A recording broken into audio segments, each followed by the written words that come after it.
at this. I'm freaking huge. Wait for it. Freaking huge. Right. So, welcome everybody. I know it's been a while. I made a video. I do have a jump rope video coming up after this part 2, or maybe within the future. But today's gonna be a bicep curl. How to do a correct bicep curl. The benefits of certain ways to do a bicep curl and how not to do a bicep curl, and more bicep curls. So what we're going to do first, we're going to do a standing dumbbell alternating curl. Don't stand up at all. Okay? Because when you're standing up, for one thing, you could sway with your back when you're doing a bicep curl, and you're swaying and you're using your legs a little bit to help you. If you are going to do a standing bicep curl, I would say just keep your feet together, so that way you got to balance more when you turn. If you're separated, this is going to help your balance more, and you want to use more stabilizers. So I would say keep your feet together, bend knee, and stay forward a bit. You should never lock your knee because it's going to hurt your back. The whole point of having your knees bent is so you don't hurt your back. So a little bend your knee, not exaggerating either. I'm not doing squats. Okay, so you're going to be a little bent, shoulders going to be forward a bit. Because if you keep your shoulders back, okay, for one, you're going to start using your back again because your shoulders are back. And it's going to aid you in your bicep curls when you're doing this because you're going to lean back. So staying forward is going to bring your head down, which is going to prevent the tilting of your head going back, which is going to aid, again, in this backward motion. So you want to stay forward. You could do a hammer curl, which is going to go up to your upper chest. We're not going all the way to your shoulder.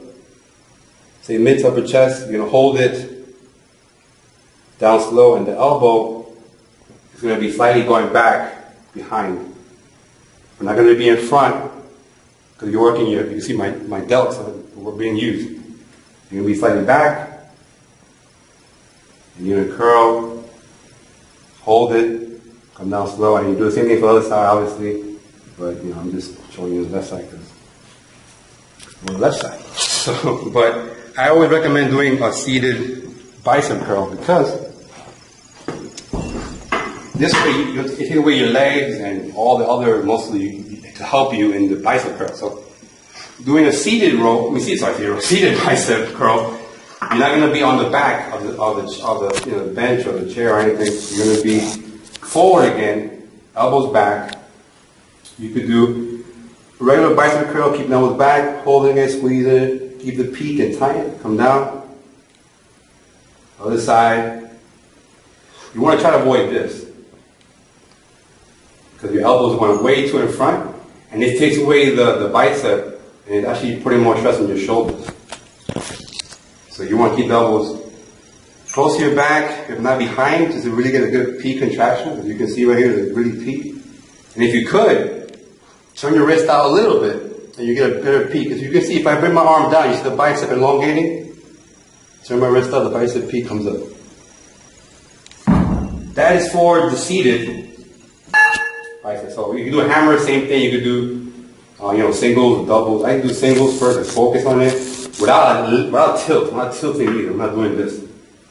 You want to really stay focused. Keep your head down and squeeze. Breathe out coming up because you want to always breathe out going against gravity. All right, more biceratops workout. Yes, I said biceratops. Watch people be like, oh my God, what the hell is a biceratops? He's wrong. But biceps branching, blah, blah, blah, blah. I call them biceratops, right? Back muscles, I call them biceratops or backsicles. So anyway, we're going to do a cable. And I'm going to show you what I don't recommend you doing is staying close to the back. You can have proper form, knees bend, everything else, that's fine.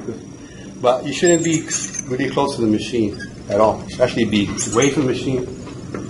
And that way it's actually pulling you back and you get a nice stretch in your biceps. So if you're too close like this, it's not really a good deep stretch.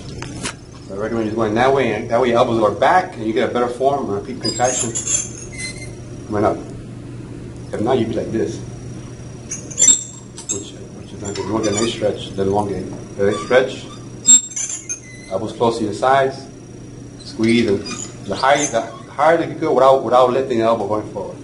For me, my form cannot even go higher than that because my bicep is in the way. It's not that I can't go up. Yeah, I go up like this, but this is cheating. It's that my biceps is a little big right now. I did arms, and I cannot go all the way up because the pump. So that's what you're supposed to do. Let the weight come back and bring it up to your chest with a good squeeze. For both sides, obviously. So this is just going to need a nice stretch. And you always want to get a nice stretch when you're doing a bicep curl. So let's talk about bars. I should go a lighter weight, but screw it. So easy curl bar. You can do a straight bar before we start doing this. You can do a straight bar with just something like this. It's really good for power and everything else. But if you have a problem with your wrist, not that I do, but I just like doing an easy curl because it's less pressure in your wrist. It helps in easing your wrist. So the wider you go on your grip, the more you work in the inner part of your bicep, and the closer you go, so the more you work in the outside. You can see mine is peaked out. So unfortunately, you cannot do a seated bicep curl. You could with a bar, but it'll be a half curl up. This is actually a real workout, but I really don't recommend it because you're not getting a full extension of your bicep. But you could do that, but I don't recommend it. I would just recommend getting a full extension, back your elbows back, bend knee, head down, squeeze, come down slow, come up, come down slow. And I guess that's that. Is there anything you want to ask? No? Anyone else? No? All right.